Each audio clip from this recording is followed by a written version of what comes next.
कुमार तिवारी माँ वैष्णो बस का संचालक हूँ। मैं कुछ दिन पहले 2022 में जय भवानी बस के संचालक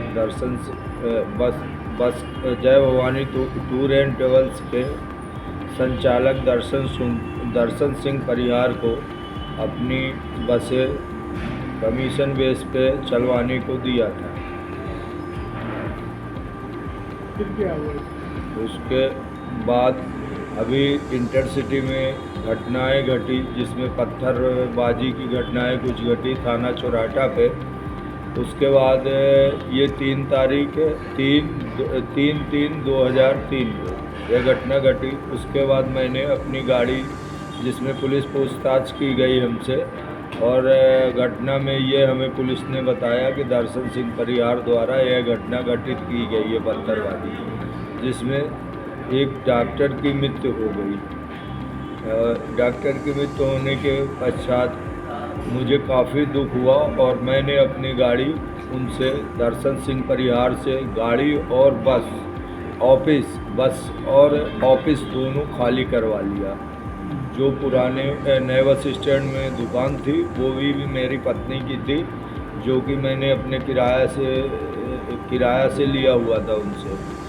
वो दुकान खाली कराने के बाद हम गाड़ी अपनी 15 तारीख से संचालन की है। अपनी माँ वैष्णो बस सर्विस के नाम से मैंने अपनी गाड़ी संचालन की। तो 16 तारीख को रात के करीब 1 बजे करीब हमें फ़ोन आया कि हम तुम्हारे, मैं सुभाष सिंह परिहार बोल रहा हूँ, तुमने अपनी गाड़ी मेरे भाई के टेबल से हटा लिया है, तो अब तुम्हें कोई नहीं बचा सकेगा। जिसकी मैं रिकॉर्डिंग किया हूँ और आप लोग को उपलब्ध कराऊँगा। रिकॉर्डिंग किया हूँ, उसको मैं उपलब्ध कराऊँगा। तो मैंने जाके थाना सिविल लाइन में लिखित रिपोर्ट दी।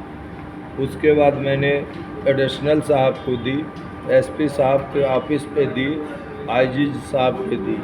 आज तक उस पे एक FIR नहीं हुई।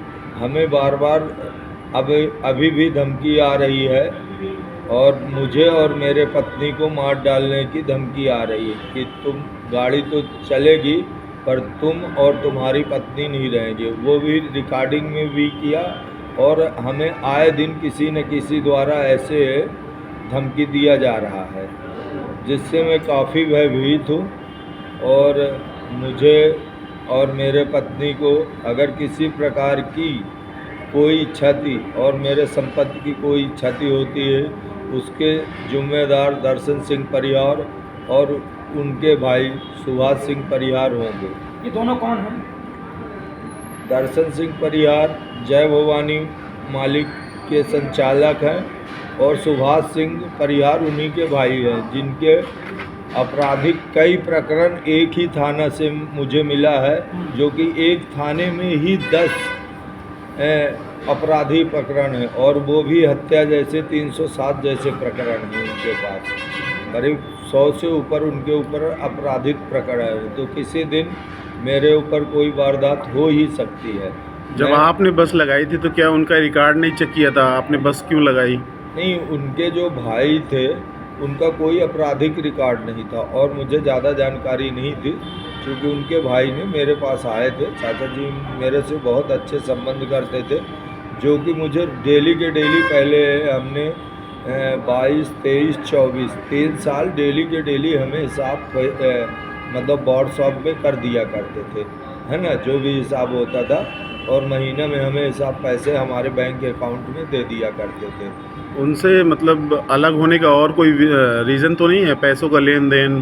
पैसे हमारे लगते हैं, लेकिन हमने पैसे उनसे नहीं मांगे। मेरा करीब 1,87,00,000 रुपए उनके पास है, तो पैसे तो मैंने छोड़ दिया। मैंने पैसे की कोई मांग नहीं की, बस वो हमारी जान बख्श थे, इसके लिए हम वो है। पैसे तो क्या कह रहा है?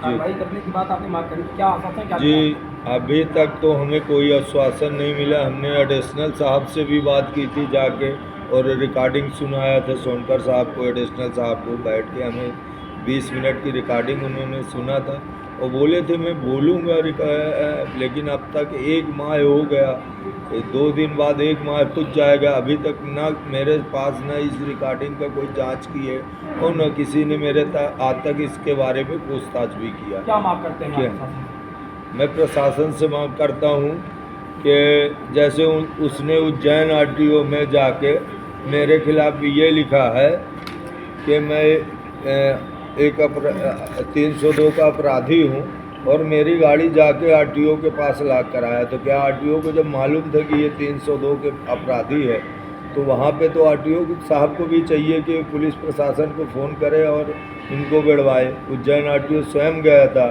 उस पर उसका मोबाइल नंबर दर्ज था जो OTP के काम आता है, परमिट उचाते समय तो उसको OTP काम आता था, तो वही रजिस्टर्ड जैसे मोबाइल नंबर रजिस्टर्ड कोई भी करवा लेते हैं, जैसे ऑपरेटर है तो मैनेजर का रजिस्टर्ड करते हैं कि मालिक को बार बार कोई काम करे तो ना लगाए, रिजर्व पार्टी के परमिट के काम आता है और कोई काम है उस पर काम आता है। आपकी